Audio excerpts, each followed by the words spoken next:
जय श्री राम। प्यारे भैया बहनों, आज हम कक्षा 10वीं में अध्याय 1 वास्तविक संख्या इसके हम महत्वपूर्ण फैक्ट के बारे में समझते हैं कि अपन प्रश्नावली 1.1 एवं प्रश्नावली 1.2 को हल करने से पहले उसके बेसिक फैक्ट होते हैं वो अपन आज समझ लेते हैं ना। इसके बाद कल अपन प्रश्नावली 1.1 एवं इसकी प्रमेय की जो है ना उसको अपन हल करेंगे। तो चलो अपन वीडियो को बिना रुके शुरू करते हैं। अध्याय 1 वास्तविक संख्याएं। देखो, वास्तविक संख्या किसको बोलते हैं, पाठ का नाम है ना। तो वास्तविक संख्या परिमेय तथा अपरिमेय संख्याओं के समूह को वास्तविक संख्या कहते हैं। मतलब जो परिमेय, गणित में दो प्रकार की संख्या होती है, एक तो परिमेय संख्या एवं अपरिमेय संख्या। इनके समूह को क्या बोलते हैं, वास्तविक संख्या कहते हैं, है ना। कैसे, देखो इसमें अपन ने यहाँ पे एक एक परिभाषाओं को भी, परिमेय और अपरिमेय संख्याओं का भी अपन वर्णन करेंगे। देखो यहाँ पे दे रखा है परिमेय संख्या, तो वे संख्या जिन्हें हम P/Q के रूप में लिख सकते हैं परिमेय संख्या कहलाती हैं, है ना। वे संख्या जिन्हें हम P/Q के रूप में लिख सकते परिमेय संख्या कहलाती हैं, जैसे 2, 5, -3, 3/4 आदि। जहाँ P, Q पूर्णांक तथा Q बराबर नहीं होता 0, है ना। आपको समझ में आया। देखो परिमेय संख्या जिसको हम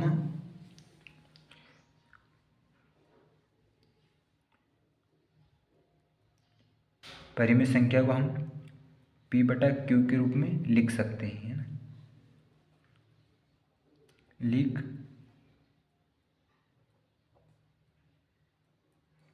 सकते हैं। और इसमें देखो जितनी, एक तो प्राकृत संख्या भी क्या होती है, हमारी परिमेय संख्या होती है, प्राकृत संख्या, है ना। प्राकृत संख्या में क्या क्या आता अपना, देखो प्राकृत संख्या में अपन 1 से लेके तो 1, 2, 3, इसकी शुरुआत 1 से होती है, 4, ऐसे करते करते ये अनंत तक चली जाती है ना। पूर्ण संख्या किसको बोलते हैं, सॉरी,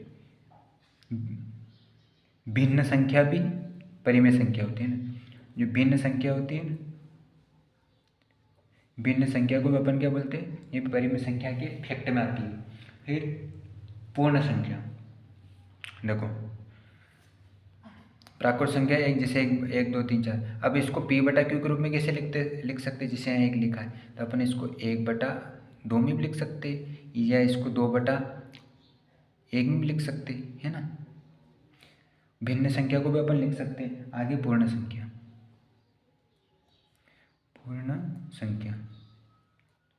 देखो पूर्ण संख्या यानी क्या,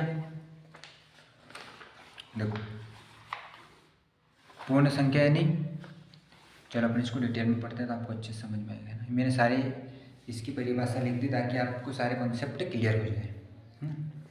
देखो अपरिमेय संख्या, वे संख्या जिन्हें हम P/Q के रूप में नहीं लिख सकते, है ना। परिमेय संख्या को तो P/Q के रूप में लिख सकते, जबकि अपरिमेय संख्या को P/Q के रूप में नहीं लिख सकते। अपरिमेय संख्या कहलाती है, जैसे 0.313, 113, 113, 113, √2, √3, पाई आदि।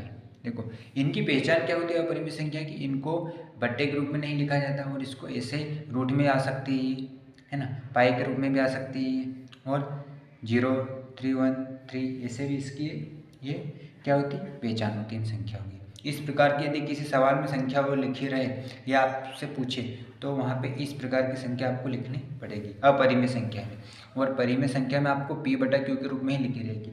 जैसे मान लीजिए कि आगे अपन और एग्जाम्पल समझते हैं, वास्तविक संख्या, है ना। देखो वास्तविक संख्या में मैंने यहाँ पे एक रेखा बनाई, इससे आपको जल्दी समझ में आएगा। जैसे परिमेय संख्या को P/Q के रूप में लिखते हैं। अपरिमेय संख्या को √2, √3, √5 और पाई। नीचे 0, 1, 0, 1, 0, 0, 1, 0, 0, 0, 1, है है ना। ऐसे इस संख्या को लिखा जाता है, अपरिमेय संख्या को, जबकि परिमेय संख्या को p/q के रूप में लिखा जाता है ना। मान लीजिए यहाँ पे एक संख्या है। अब देखो परिमेय संख्या में कौन कौन सी संख्या आती है, एक तो प्राकृत संख्या आती है जिसकी शुरुआत 1 से होती है और 2 3 4 ऐसे करते करते अनंत तक चली जाती है, इसका कोई अंत नहीं होता है, ठीक है ना। आगे 1 मिनट रुकना, 1 सेकंड। देखो इसमें प्राकृत संख्या अनंत तक चली जाती है। अब पूर्ण संख्या, पूर्ण संख्या में 0 से शुरुआत होती है और 1 2 3 4 ये भी अनंत तक चली जाती है ना। पूर्णांक संख्या ये दो प्रकार से लिखी जाती है, बीच में 0 आता है, एक रेखा होती है और रेखा से इधर तरफ धनात्मक होती है और इधर वाली ऋणात्मक संख्या होती है ना। तो ये परिमेय संख्या के प्रकार है। देखो अपन एक एग्जाम्पल समझते हैं, जैसे प्राकृत संख्या 1 2 3 4 लिखी है ना, तो अपन क्या करते हैं, प्राकृत संख्या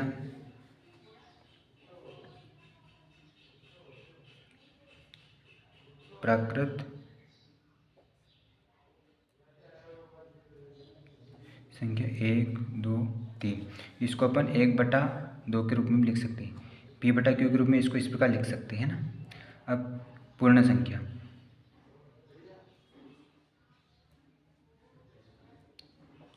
पूर्ण संख्या को भी अपन क्या करते हैं, देखो प्राकृत संख्या 1 से अनंत तक होती है, पूर्ण संख्या में केवल 0 की शुरुआत होती है, बाकी ये भी संख्या सेम प्राकृतिक की होती है ना।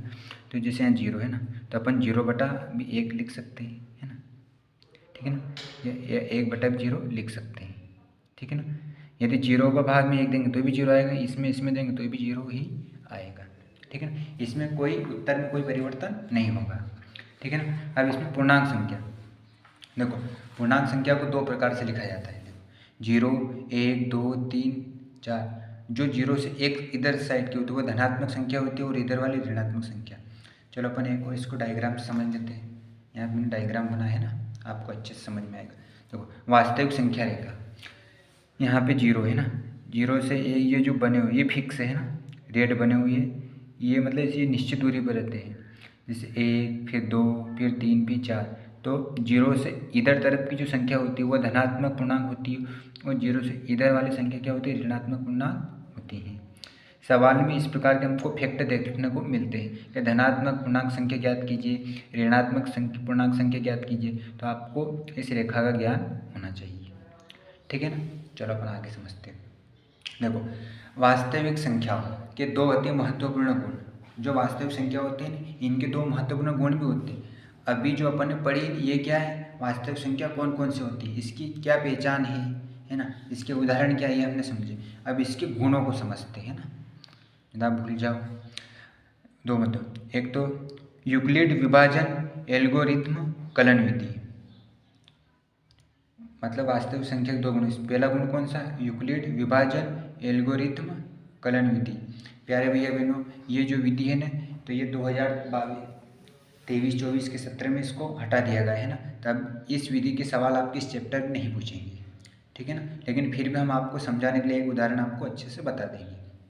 दूसरे नंबर में क्या, अंकगणित की आधारभूत प्रमेय। देखो ये जो अंकगणित की आधारभूत प्रमेय है ना, ये आपकी बहुत ही इम्पोर्टेंट है, ये 100% आपको परीक्षा में भी आएगी और आपको अच्छे से समझना है ना। तो इस प्रमेय संबंधी सवाल में कल लेके आऊँगा, आज तो सिर्फ इसकी फैक्ट अपन समझ रहे हैं ना, इम्पोर्टेंट फैक्ट। चलो अपन इसके अपन समझते हैं। देखो यहाँ पे देखो यूक्लिड विभाजन एल्गोरिथम यह दिए गए दो धनात्मक पूर्णांकों के एचसीएफ निकालने की एक विधि है। यदि दो धनात्मक पूर्णांक ए बी हैं जहाँ ए से छोटा बी, तो अपन क्या करते हैं, ए बी गुणित ए प्लस आर, जहाँ आर से बड़ा बी है।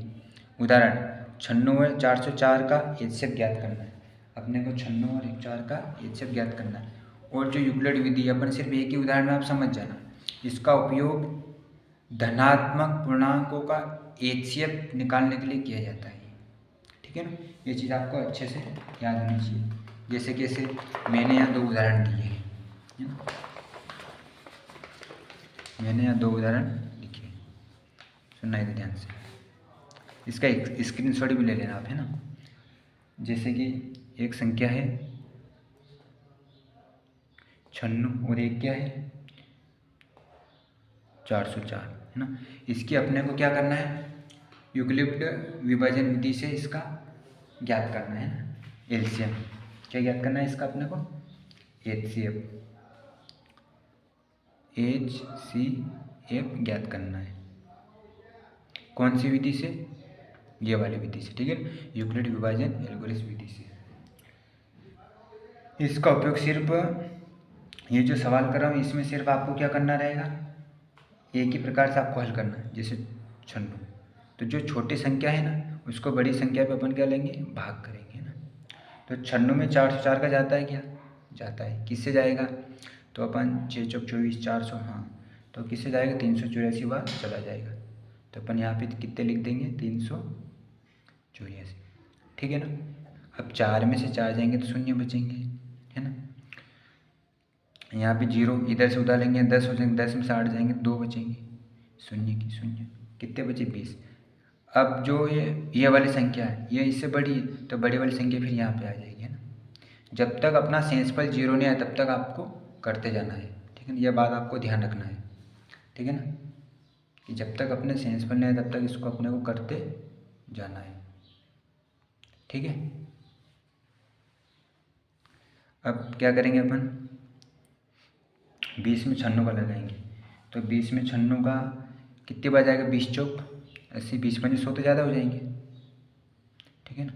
6 में से 0 जाएंगे तो 6, 9 में से 8 जाएंगे तो 1, है ना। कितना है अपने, 16।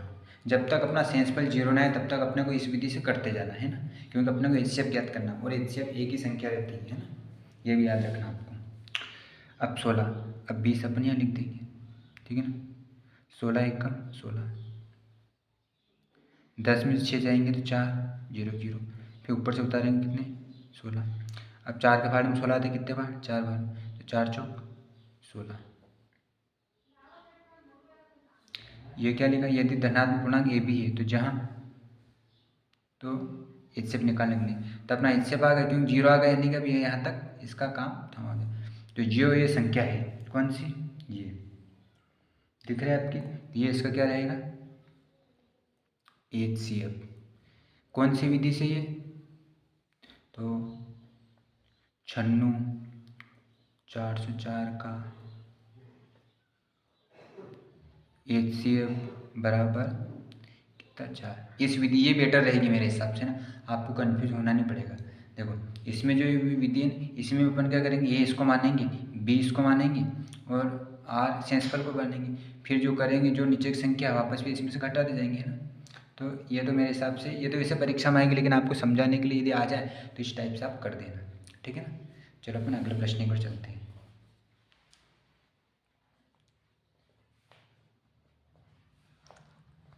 है ना। अंकगणित की आधारभूत प्रमेय प्रत्येक भाज्य संख्या को अभाज्य संख्याओं के एक गुणनफल के रूप में व्यक्त किया जा सकता है। यह गुणनखंड अभाज्य गुणनखंडों के आने वाले क्रम के बिना अद्वितीय होता है ना। तो ये बात अपने को याद रखना है, कौन सी, कि अंक गणित की प्रमेय 1.1 अंक गणित की आधारभूत प्रमेय प्रत्येक भाज्य संख्या को, प्रत्येक कौन सी, भाज्य संख्या को एवं गुणनफल के रूप में व्यक्त किया जा सकता है। किसके रूप में व्यक्त किया जा सकता है, गुणनफल के रूप में व्यक्त किया जा सकता है। और गुणनखंड अभाज्य गुणनखंडों के आने वाले क्रम के बिना ये अद्वितीय होती है। देखो अपने को गुणनखंड तो ज्ञात करना है, लेकिन कौन सी संख्या की गुणनखंड ज्ञात करना अपने को, इस चीज़ का भी अपने को विशेष ध्यान रखना है, अन्यथा अपना सवाल सारे गलत हो जाएंगे, ठीक है ना। तो अपन इसको हल सॉल्व करते हैं। देखो यहाँ पे 2 सवाल दे रखे हैं, कौन कौन से, एक तो यहाँ पे दे रखा है 50 और एक क्या दे रखा है 210, है ना। तो आपको एक चीज़ याद रखना है, क्या,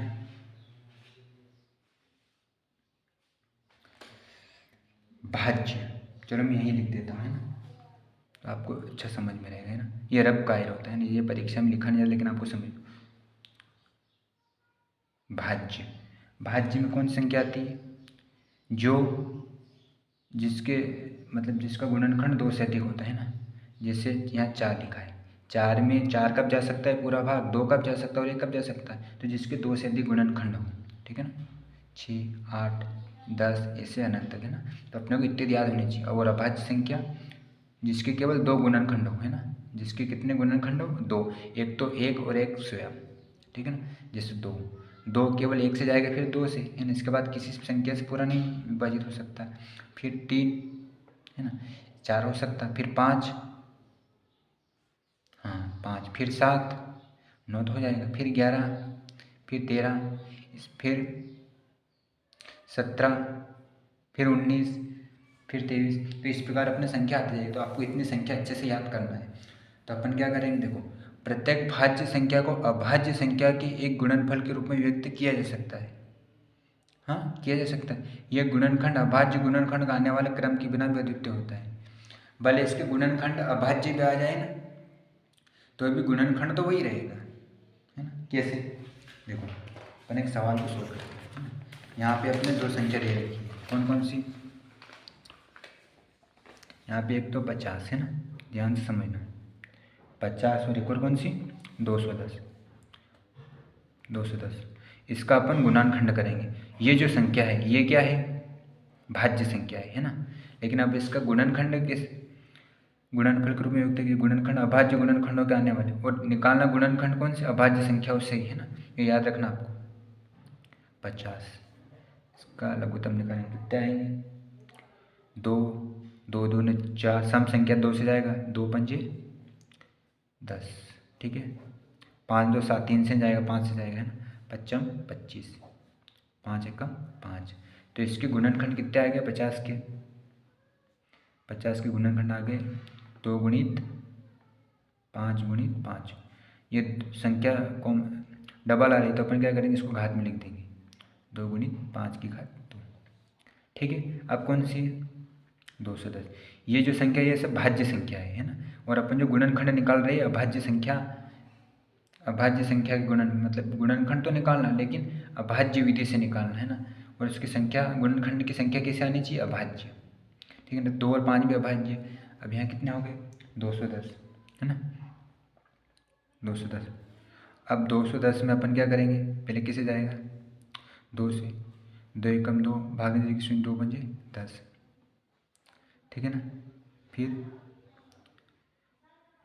5 ने 3 से जाएगा, बराबर 3 3 9, 3 पंजे 15, फिर 3 से 5, 5 से जाएगा, तो 5 7 35, फिर 7 एकम 7। तो 210 के गुणनखंड कितने हो रहे हैं, 2 3 5 और 7, ठीक है ना। अब देखो, ये इसके गुणनखंड हो गए, है ना। तो आगे क्या पूछा,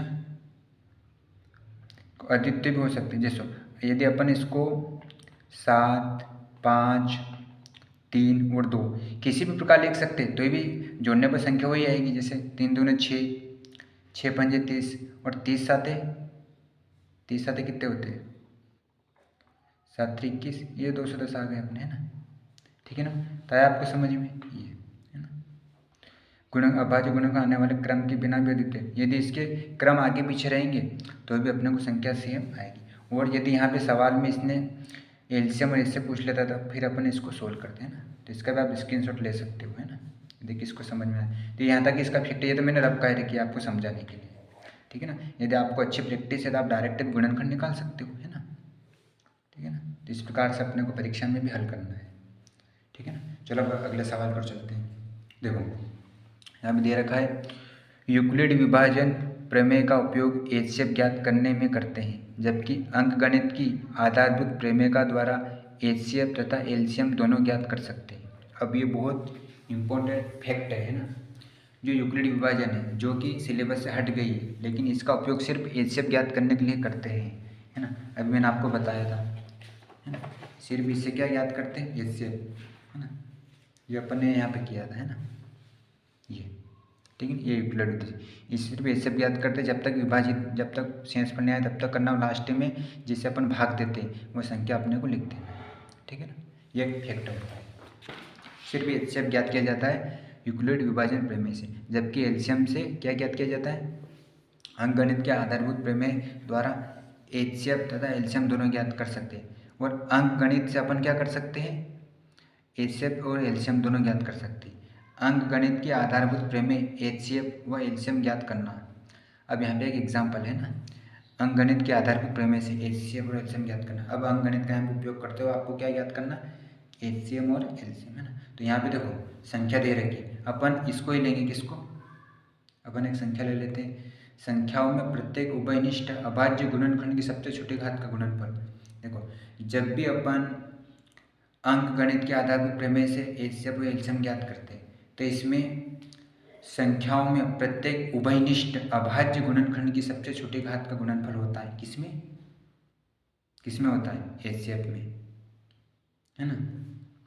जबकि एलसीएम में क्या होता है, संख्याओं के प्रत्येक अभाज्य गुणनखंड की सबसे बड़ी घात का गुणनफल होता है ना। जैसे अपन सबसे पहले एक संख्या लेते हैं तो आपको जल्दी समझ में आएगा, है ना। तो अपन ने यहाँ उदाहरण लिया कौन सा, 6 और 20 का, है ना।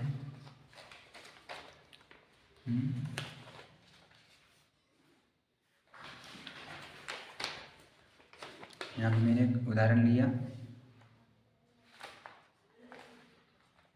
ये, है ना। इसका अपने को क्या ज्ञात करना है, जैसे 6 और 20 का एचसीएफ ज्ञात करना है, ज्ञात करना है। तो इसमें अपन इसको क्या कर देंगे, पहले क्या निकालेंगे, 6 का 20 का, 2 तिया 6, 3 एकम 3, 2 एकम 0, फिर 2 पंजे 10, फिर 5 एकम 5, ठीक है। अब 6 का गुणनखंड कितना आया, 2 × 3, और 20 का गुणनखंड कितना आया, 2 × 2, 2 बार है तो अपन 2 का वर्ग कर लेंगे, है ना, फिर 5, ठीक है। यहाँ 2 बार आया तो अपन ने 2 का वर्ग कर लिया, ठीक। इसके बाद अपन क्या करेंगे, देखो इसने क्या पूछा, एचसीएफ में कि संख्याओं में प्रत्येक उभयनिष्ठ अभाज्य गुणनखंड की सबसे छोटी घात का गुणनफल होता है ना। प्रत्येक, देखो इसमें प्रत्येक संख्या लिखना जो, प्रत्येक उभयनिष्ठ अभाज्य गुणनखंड की सबसे छोटी घात का गुणनफल होता है। यदि मान लो कि इसमें यदि यहाँ पे भी 3 होता तो 2 संख्या होती, लेकिन अपन एचसीएफ ज्ञात करने के लिए जो सबसे छोटी संख्या है ना, जो कॉमन होनी चाहिए, दोनों में होनी चाहिए, और उसका उस पर घात सबसे कम होनी चाहिए और सेम संख्या होनी चाहिए सबसे छोटी, तो वही उसका एचसीएफ होगा। तो अपन क्या करेंगे, यहाँ पे 6 और 20 का एचसीएफ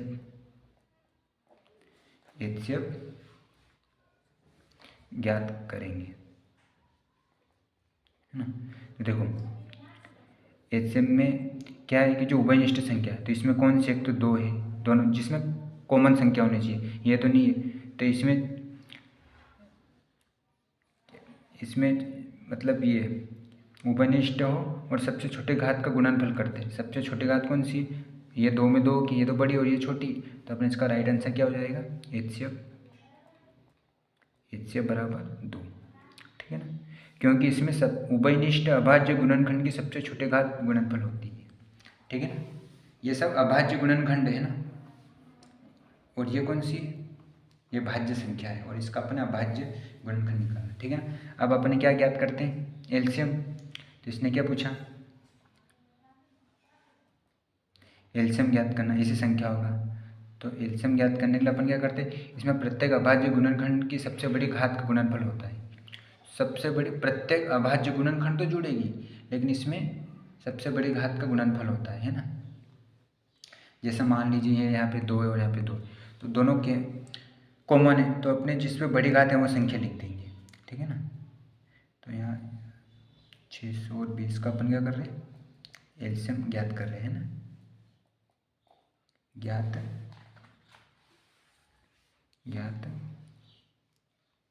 करना। तो हमने लिख दिया 6 20 का, तो अपन क्या करेंगे, इसमें देखो यहाँ गुणनखंड पहले से अपन ने निकाली, संख्या भाज्य गुणनखंड है। देखो यहाँ पे भी 2 है और यहाँ पर भी 2 कॉमन है, लेकिन जो उभयनिष्ठ है इसमें क्या है, एलसीएम में इसका नियम क्या है कि इसमें जो बड़ी घात वाली है कॉमन संख्या उसको अपन लिखते हैं। तो अपन लिख देंगे क्या, बराबर 2 का वर्ग, है ना। जो बड़ी संख्या जिसपे बड़ी घात है ना वही संख्या लिखते हैं, बाकी वो सेम संख्या दोनों को 2 बार लिखने की जरूरत अपने को नहीं है, ठीक है। तो इसका काम पूरा होगा। अब यहाँ 3 नीचे 3 नहीं, लेकिन संख्या तो प्रत्येक लिखी जाएगी, है ना। फिर 5, ठीक है। अब इसको करेंगे 2 दूनी 4, 4 3 12 और 12 पंजे 60। तो इसका एलसीएम कितना आ गया, 60, ठीक है ना। तो इस प्रकार हमारा सोल्व हो गया, है ना। एचसीएफ में अपन क्या करते हैं, उभयनिष्ठ संख्या का सबसे छोटी घात वाले का उत्तर होता है उसमें ना, कॉमन संख्या का। और इसमें एलसीएम में इसमें प्रत्येक गुणनखंड को तो लिखा जाता है, लेकिन पहले जो कॉमन संख्या है उसमें से बड़ी घात वाले को लिखा जाता है, फिर सबको गुणा कर देते हैं और उसका एलसीएम अपन ज्ञात कर सकते हैं ना। ये देखो यहाँ पे थोड़े सिस्टम से मैंने लिखा था कि आपको स्क्रीनशॉट लेने में सुविधा हो, है ना। 620 एलसीएम ज्ञात करना, तो यहाँ पे 6 2 और 3 20 और इसका अपने पहले से गुणनखंड कर लिया था, है ना, लघुत्तम से। तो एलसीएम क्या होगा, 2 का वर्ग 3 गुणित 5, तो 2 दूनी 4, 4 3 12, 12 पंजे 60, ठीक है। चलो अपन कुछ एक अब जो आए ये बहुत ही इंपॉर्टेंट फैक्ट है, एचसीएफ तथा एलसीएम के संबंध, है ना। अब दोनों के क्या संबंध है इसको समझना है ना। इनका क्या संबंध, कि इन 2 धनात्मक पूर्णांकों ए और बी के लिए एचसीएम गुणित एलसीएम ए बी बराबर ए बी, है ना। इसका उपयोग इस फैक्ट के लिए किया जाता है, ये इसका सूत्र समझ लो आप, है ना।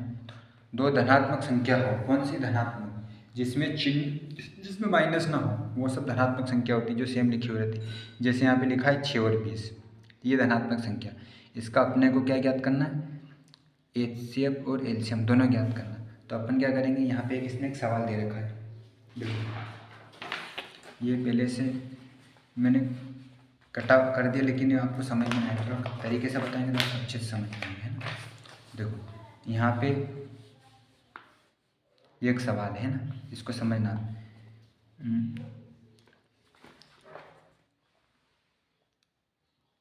ना। हाँ जी, यहाँ पे जैसे एचसीएफ और एलसीएम संबंध किन 2 धनात्मक पूर्णांक ए और बी के लिए का सूत्र है। जैसे 2 धनात्मक संख्या, एक उदाहरण दिया इसमें 620 का एलसीएम 60 है, तो 620 का एलसीएम होगा, है ना। तो अपन क्या करेंगे, पहले अपन लिखेंगे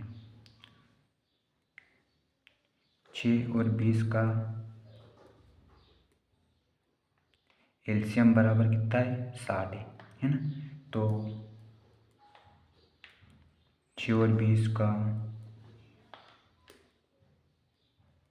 एचसीएफ होगा। यदि आपको वीडियो अच्छा लगे हो तो लाइक और शेयर करें, धन्यवाद।